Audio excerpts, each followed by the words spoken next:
সংসারের এত কাজ আমি আর একা করতে পারছি না। সেই কবে থেকে বলছি একটা কাজের মেয়ের ব্যবস্থা করতে, সে কথা কি তার কানে যাচ্ছে? আহা গিন্নি, সকাল সকাল আবার শুরু করলে? সংসারের এই কটা কাজ করেই তুমি হাঁপিয়ে উঠেছো, কাজের মেয়ে রাখতে বলছো? কিন্তু এই শহরে কি আর কাজের মেয়ে পাওয়া এত সহজ? সোজা না কঠিন সেটা আমি জানতে চাই না। আর কাজের কথা বলছো, সকাল থেকে রাত অবধি কাজ করি আমি, একটু বিশ্রাম নেওয়ারও সুযোগ পাই না। সেসব কি তোমার চোখে পড়ে না? আমি তোমার আর কোনো কথাই শুনতে চাই না। তুমি যে করেই হোক আমাকে কাজের মেয়ের ব্যবস্থা করে দাও, নয়তো আমি বাপের বাড়িতে চলে যাব, এই বলে দিলাম, তখন বুঝবে মজা। এসব কথা বলে বিমলা সেখান থেকে চলে যায়। বিমলা তার স্বামীর সাথে শান্তিনগর একটা ছোট্ট শহরে থাকতো। সুরেশ একটা কোম্পানিতে চাকরি করত। বিমলাকে নিয়ে সুরেশের ছোট্ট সংসার ছিল। ও মা, তুমি কি আমার জন্য কাজের মেয়ে নিয়ে এসেছো নাকি? আমি তো খুব খুশি হয়েছি। তা ওকে নিয়ে বাইরে দাঁড়িয়ে আছো কেন? ভিতরে আসো। তুমি ভুল ভাবছো গিন্নি, ও আমার পিস্তুতো বোনের মেয়ে দীপা। আমার পিস্তুতো বোন মারা গেছে 2 দিন হলো। দীপার যাওয়ার মতো কোনো জায়গা নেই, তাই আমি দীপাকে এখানে নিয়ে এসেছি। এই অনাথ মেয়েটার দায়িত্ব নেওয়ার মতো আমি ছাড়া যে আর এই দুনিয়াতে কেউ নেই।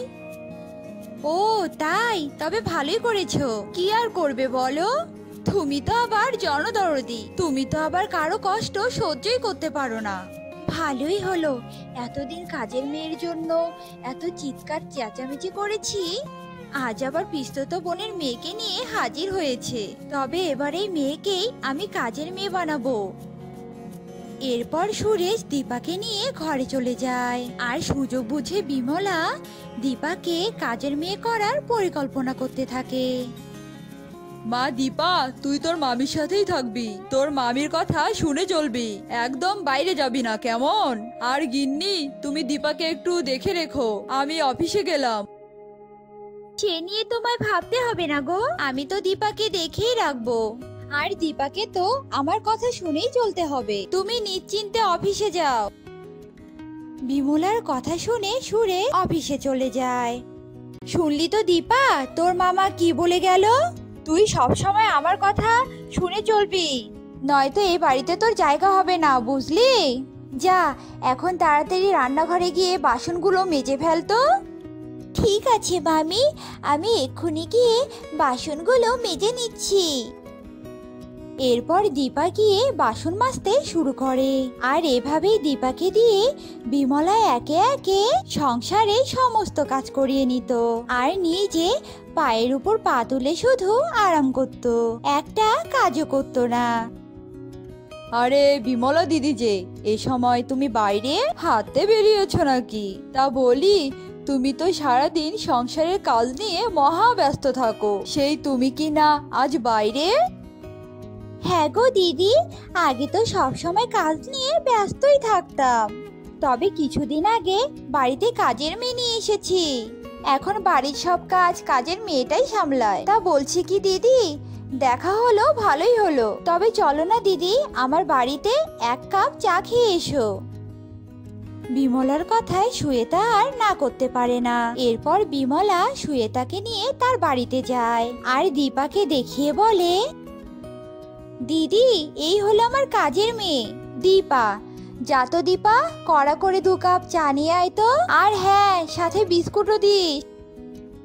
বিমলার কথা শুনে দীপা গম্ভীর মুখে চা বানাতে যায়। সুন্দর করে ট্রেতে চা বিস্কুট সাজিয়ে বিমলার কাছে যায়। আর সুয়েতা চা খেয়ে দিয়ে চলে যায়। মামি, আমার একটা ব্যাপার কিছুতেই মাথায় ঢুকছে না। তুমি আজকাল সবার সামনে আমাকে কাজের মেয়ে বলে পরিচয় দাও কেন মামি? সে কি কাণ্ড, তোকে কাজের মেয়ে বলবো না তো মালকিন বলবো? তুই তো এবারের কাজেরই মেয়ে, তুই আমার সংসারের কাজ করিস বলেই তো তোকে আমি খাওয়াই পড়াই, নয়তো কবেই তোকে আমি বাড়ি থেকে বের করে দিতাম। যা, এখন তাড়াতাড়ি গিয়ে বাজার করে নিয়ে আয়। বিমলার কথা মতো দীপা বাজারে বেরিয়ে পড়ে আর পথের ধারে একটা পুকুর পাড়ে বসে চোখের জল ফেলতে থাকে। পা তুমি আমাকে ছেড়ে কেন চলে গেলে মা? মামা আমাকে আশ্রয় দেওয়ার জন্য নিয়ে এলো, আর মামি কিনা আমাকে কাজের মেয়ে বানিয়ে দিল। মা, তুমি আমাকে ছেড়ে কেন চলে গেলে? এসব কথা বলে দীপা যখন কাঁদছিল, ঠিক তখনই পুকুর থেকে একটা জাদুই মাছ ভেসে ওঠে। দুঃখ পেও না মেয়ে, সব ঠিক হয়ে যাবে। জলের নিচ থেকে তোমার দুঃখের কথা আমি সব শুনেছি, তাই তো ভেসে উঠলাম। মাছের কথা শুনে দীপা খুবই অবাক হয়, আর তখনই মাছ জাদু করে চিরুনি নিয়ে আসে আর দীপাকে দেয়। ভয় পেও না, আমি জাদুই মাছ, আর এই জাদুর চিরুনিটা আমি তোমায় উপহার দিলাম।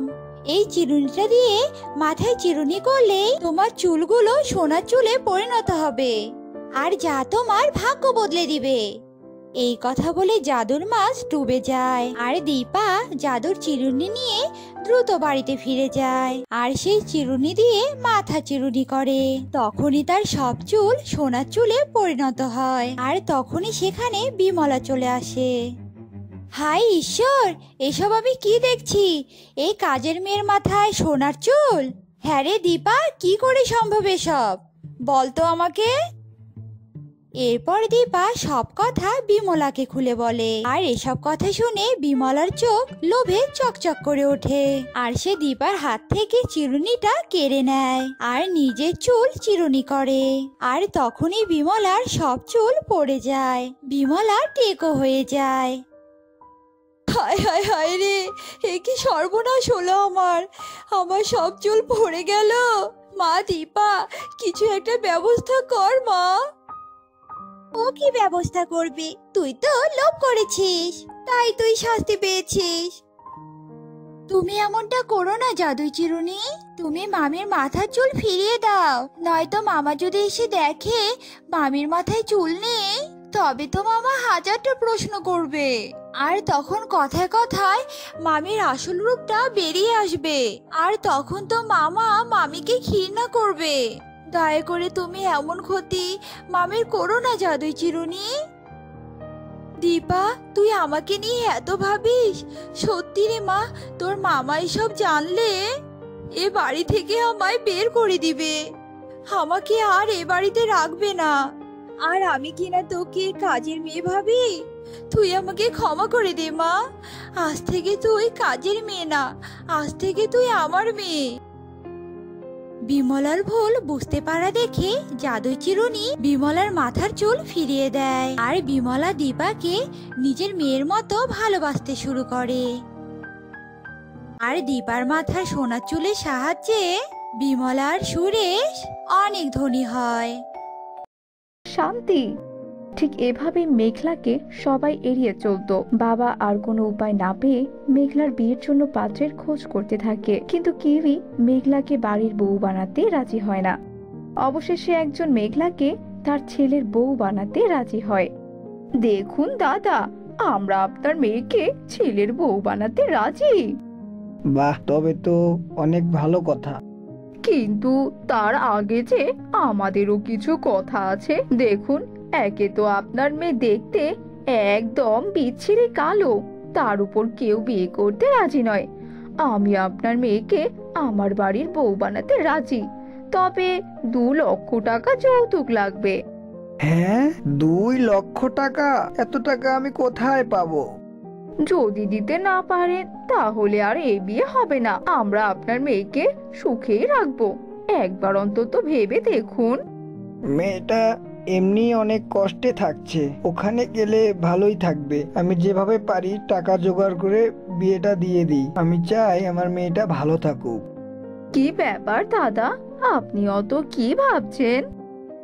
ঠিক আছে, আমি রাজি, যত তাড়াতাড়ি হয় বিয়ের ব্যবস্থা করুন। অবশেষে 2 লক্ষ টাকা যৌতুক দিয়ে তমালের সাথে মেঘলার বিয়ে হয়। প্রথম 2-1 দিন ভালোই কাটছিল সব।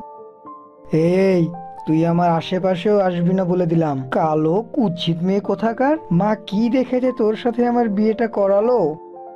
এভাবে কেন বলছেন? আমি কালো হয়েছি, এতে আমার তো কোনো দোষ নেই।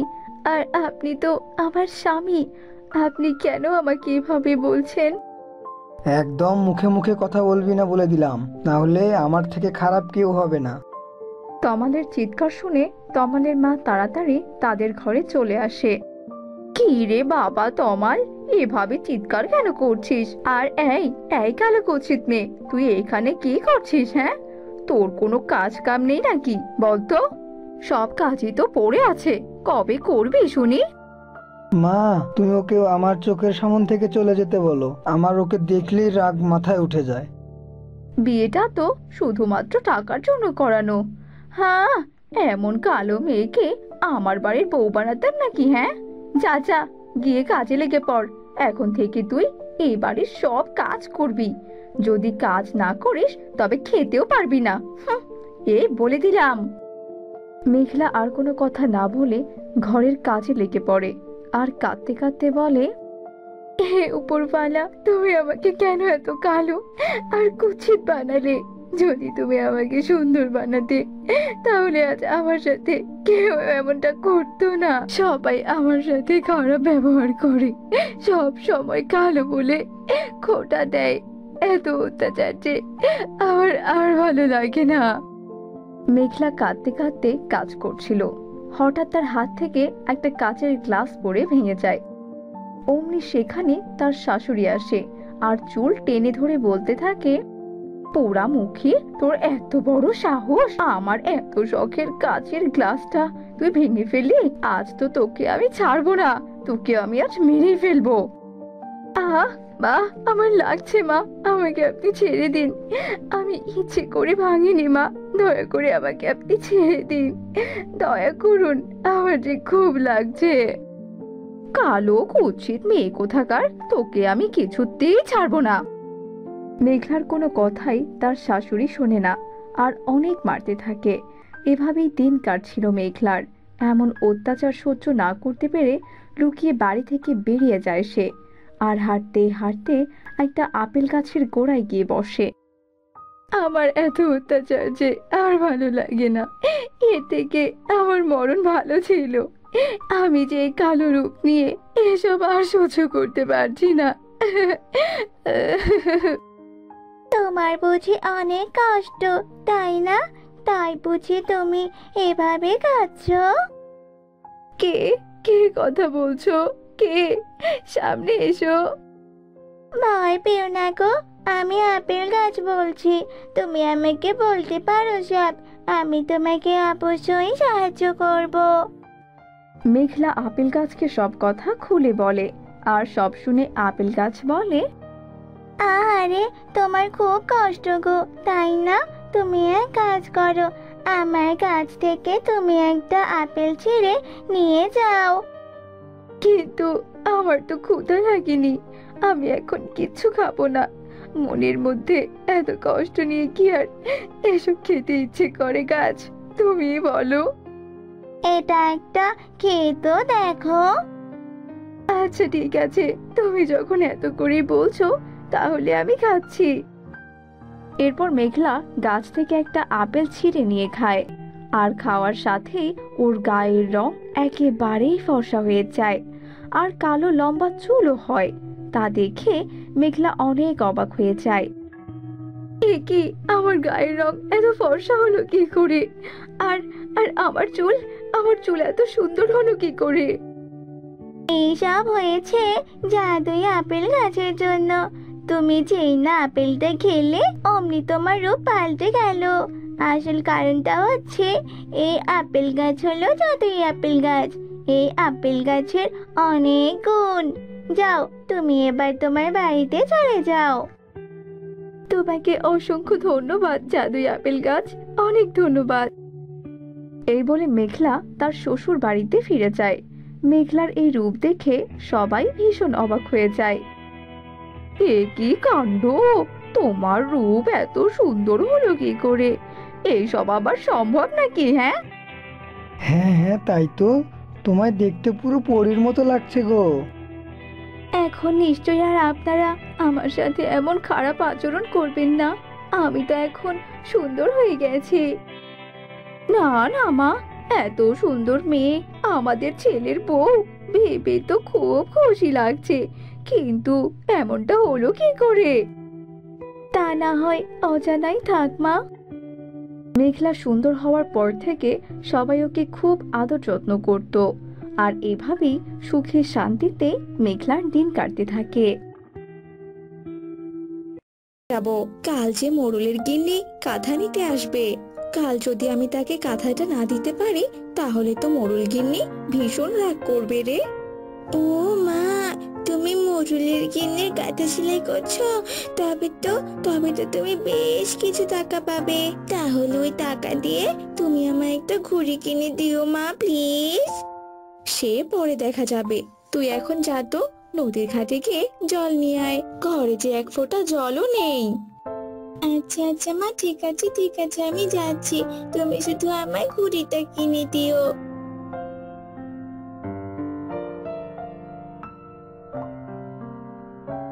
আজ তো আমি বেশ কিছু টাকা পেলাম, সে কবে থেকেই তো ঘরে কোনো খাবার টাবার নেই, আর ভালো বাজারও নেই। আজ আমি এই টাকা দিয়ে বাজার করে আনবো। মা, ও মা, এই নাও মা বাজারের ব্যাগ।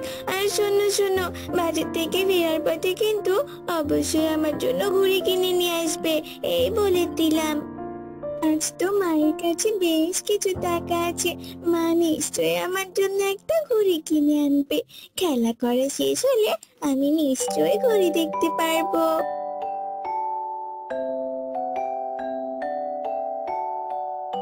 এই রে, নেই, মেয়েটা আমার কিনা বাড়িতেই নেই। ওকে বাড়িতে রেখে তো আমি বাজারে গিয়েছিলাম, আর এসেই দেখি মেয়েটা আমার হাওয়া হয়ে গেছে। আমি এই মেয়েটাকে নিয়ে যে আর পারি না বাপু, একটা মুহূর্ত যদি বাড়িতে থাকে। এই তো মা, আমি চলে এসেছি। আমি তো একটু আগে খেলতে গেলাম, আর অমনি কিনা তুমি চিৎকার চেঁচামেচি শুরু করেছো। এইসব থাক এখন। বলছি কি মা, তুমি আমার জন্য ঘুড়ি আনোনি? না রে দীপা, বাজার করার পর আর একটা টাকাও যে আমার হাতে ছিল না, আর তাই তো তোর জন্য আমি ঘুড়ি কিনে আনতে পারিনি। মিথ্যে কথা বলছো তুমি। তুমি ইচ্ছে করে ঘুরে আনোনি। আমি সবটা বুঝতে পারছি মা, আমি সবটা বুঝে গেছি। আর নয়, আর আমি বাড়িতে থাকবো না। আমার আবদারের কোনো মূল্যই তোমার কাছে নেই মা। ভুল বুঝিস না মা, আমি তো তোকে ভালোবাসি। দাঁড়া মা, দাঁড়া, যাস না বাছা, যাস না। না, এই মেয়েটা যে আমার একটা কথাও শোনে না, ভুল বুঝে গেল তো। যাক, সন্ধ্যা হলেই মেয়েটা আবার ঠিক আমার কাছে ফিরে আসবে। সত্যি মা আমায় একটু ভালোবাসে না, আমার আবদার গুলো পূরণ করলো না তো করলোই না। আমি যে বাড়ি ছেড়ে চলে এলাম, আমাকে মা আর ফিরিয়েও নিয়ে গেল না। আমার মায়ে আমায় একটুও ভালোবাসে না। তবে আমি আর আমার এই জীবন রেখে কি করব? আজ আমি এই নদীতে লাফ দিয়ে মরবো, আত্মহত্যা করবো। সন্ধ্যা গড়িয়ে রাত নেমে এলো, এখনো কিনা দীপা বাড়িতে ফিরল না। আজ তো আবার পূর্ণ চাঁদ চতুর্দশী। দীর্ঘ 7 বছর পর যে আজকে রাত এলো। এই রাতে যে আমার দীপার অনেক পরিবর্তন হবে। হায় ঈশ্বর, এবার আমি কি করব? এভাবে তো হাত পা গুটিয়ে বসে থাকলে চলবে না, দীপাকে যে খুঁজে বের করতেই হবে। আজ তো পূর্ণ চাঁদ চতুর্দশী, আজ তো পুরো পৃথিবী চাঁদের আলোয় উজ্জ্বল হয়ে উঠবে। যাই নদীর পাড়ে গিয়ে চাঁদের আলোয় বসে থাকি। জলপুরি, ও জলপুরি, এই তো আপনি এখানে। আমি তো আপনাকে খুঁজছিলাম জানেন। চলুন জলপুরি, চলুন, আমাদের জলরাজ্যের বাইরে একটা ঘুমন্ত পরিকন্যা এসেছে, তাড়াতাড়ি চলুন। সে কি রে, তাই নাকি? তবে চল তো, কোথায় সে ঘুমন্ত পরিকন্যা? আরে আসলে তো পরিকন্যা, তবে পরিকন্যা তো ঘুমন্ত পরিকন্যা নয়। এই পরিকন্যা তো মনে হয় অজ্ঞান হয়ে পড়ে গেছে। এক্ষুনি এই পরিকন্যাকে নিয়ে আমাদের জলের উপর যেতে হবে, আর পরিকন্যার জ্ঞান ফেরাতে হবে। হায় ঈশ্বর, এবার আমি কি করব ঈশ্বর? আমি এত খোঁজাখুঁজির পরেও যে আমার মেয়ে দীপাকে খুঁজে পাচ্ছি না ঈশ্বর। হায় ঈশ্বর, আমি কত কষ্ট করে দীপাকে ছোট থেকে বড় করে তুললাম, আর শেষমেশ কিনা আমি দীপাকে হারিয়ে ফেললাম। এবার আমি পরিমাতাকে কি জবাব দেব ঈশ্বর? আজ তুমি আমাকে কি জবাব দেবে বিমলা? আজ তো শেষ দিন, তোমার দায়িত্ব শেষ। আজ তো আমি আমার পরিকন্যা দীপাকে নিয়ে যাব। কিন্তু বিমলা, তুমি এখানে কেন? আমি তো তোমাকে তোমার বাড়িতেই খুঁজে এলাম। আর আমার মেয়ে দীপাই বা কোথায়? সর্বনাশ হয়ে গেছে পরিমাতা, আমি বুঝি দীপাকে হারিয়ে ফেলেছি। কি? আমার মেয়ে কোথায় আছে? আজ আমার মেয়ে এত বড় একটা ঝুঁকিতে আছে, অথচ তুমি কিনা আজকেই আমার মেয়েটাকে আগলে রাখতে পারলে না। না জানি আমার মেয়েটা কোথায় আছে, আমাকে এক্ষুনি আমার মেয়ের অবস্থান জানতে হবে। পেয়েছি, আমি আমার মেয়ের সন্ধান খুঁজে পেয়েছি। এক্ষুনি আমাকে আমার মেয়ের কাছে যেতে হবে। এই তো আমার মেয়ে, কিন্তু আমার মেয়ের জ্ঞান এখনো ফিরছে না কেন? সে কি? তোমার মেয়ে আবার জলের তলায় কি করে গেল? সে আর বলো না জলপরি, আমার মেয়ে অভিশাপের কারণে মানুষ হয়ে গিয়েছিল। আর আমার মেয়ের অভিশাপ কাটানোর জন্য মানুষের সমাজে রাখতে হতো। যখন আমি মানুষের সমাজে আমার দীপাকে রাখতে আসি, তখন আমি বিমলাকে অন্ধ অবস্থায় পাই। আর বিমলার চোখের আলো ফিরিয়ে দিয়ে আমি আমার মেয়ের দায়িত্ব বিমলাকেই দেই। কিন্তু বিমলা আমার সন্তানকে আগলে রাখতে পারেনি, আর তাই তো আমার পরিকন্যা নদীতে লাফ দেয়। আর এমন একটা দিনে লাফ দেয় যেদিন ওর অভিশাপ কেটে গিয়ে ওর শক্তি ফিরে পাবে আর ডানা গজিয়ে পরিকন্যা হবে। আর আজ সেটাই হলো। দীপা জলের তলায় নিজের রূপ বদলালো, কিন্তু দীপার জ্ঞান ফিরছে না কেন? ঘাবড়িও না পরিমাতা, আমি তোমার মেয়ের জ্ঞান ফেরানোর ব্যবস্থা করছি। দীপা, মা আমার, এই তো তোর জ্ঞান ফিরেছে। আর এক মুহূর্ত দেরি নয় মা, আমি তোকে নিয়ে আমার পরিরাজ্যে ফিরে যাব। আর বিমলা, তুমি তোমার দায়িত্ব পালন করতে পারোনি, তাই আমি তোমাকে অভিশাপ দিচ্ছি, তুমি পুনরায় এমন অন্ধ হয়ে যাবে। চল মা চল, আমি পরিরাজ্যে গিয়ে তোকে সবটা খুলে বলবো। এরপর পরিমাতা তার মেয়েকে নিয়ে সেখান থেকে চলে যায়। আর পরিমাতার অভিশাপে সত্যি বিমলা অন্ধ হয়ে যায়। তো বন্ধুরা, আমাদের আজকের গল্পটি তোমাদের কাছে কেমন লেগেছে? গল্পটি ভালো লেগে থাকলে আমাদের চ্যানেলটিকে সাবস্ক্রাইব করে দিও, যাতে রোজ রোজ এমন সুন্দর সুন্দর গল্প আমরা তোমাদের কাছে পৌঁছে দিতে পারি। দেখা হবে পরের কোনো গল্পে। সেই পর্যন্ত সবাই সুস্থ থেকো, ভালো থেকো।